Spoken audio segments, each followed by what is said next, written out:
El Salvador has become the first country in the world to declare Bitcoin as legal tender, which means if you buy something at a shop in this country, you can make payments using Bitcoin and the shopkeeper cannot reject you legally.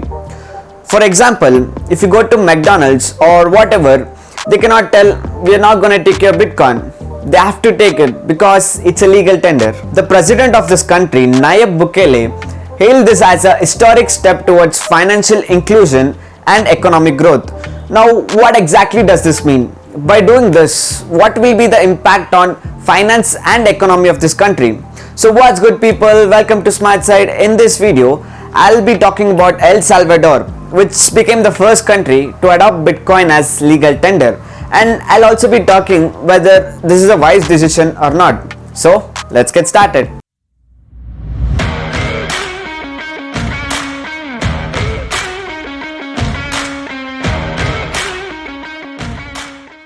El Salvador. It's a small country in Central America which once had the highest murder rate in the world, and in the last few years the situation has improved.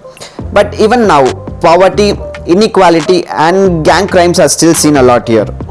And at the same time, El Salvador made the most popular cryptocurrency Bitcoin as legal tender, which means the people can use Bitcoin in their day-to-day activities. It is clearly written in their new legislation that every economic agent must accept Bitcoin as a payment when offered to him by whoever acquire goods or services. And not just that, यही नहीं, अभी और सुनिए.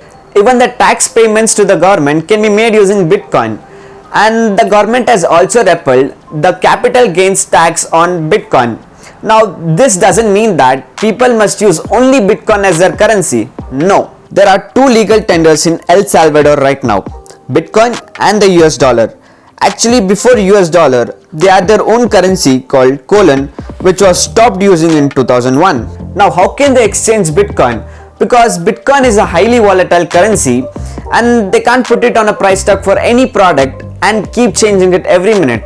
So they have come up with a simple solution for this, where they have said that they will have the prices in US dollar and the conversion rate between US dollar and Bitcoin at that time will be used to calculate the amount that needs to be paid in Bitcoin. Which means if a chips packet costs 30 cents, you'll pay the 30 cents in Bitcoin. Now there is an exception to this law, where the people who do not have the technology to accept Bitcoin don't need to accept Bitcoin. But at the same time, the government has also said that they will provide necessary training mechanism for the people so that they can carry a transaction in Bitcoin and also learn transacting in Bitcoin. But now what will happen when you pay someone in Bitcoin and at the time of transaction the price of Bitcoin fluctuates rapidly? So to avoid this, the El Salvador government has created a trust of $150 million that will guarantee the convertibility of Bitcoin to dollars at the time of transaction. Meaning that if you use Bitcoin to pay a shopkeeper and he doesn't want to store it, then he can get it changed into US dollars immediately. The government has taken this decision so that the people are not forced only to use Bitcoin.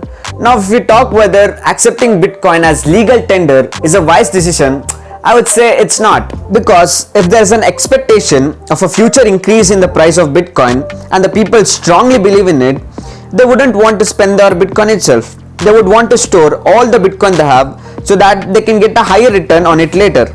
So that's all from my side for today, guys. If you have learned something valuable, please do like the video, and if you're new to this channel, please don't forget to hit the red button. So thank you and see you in the next video.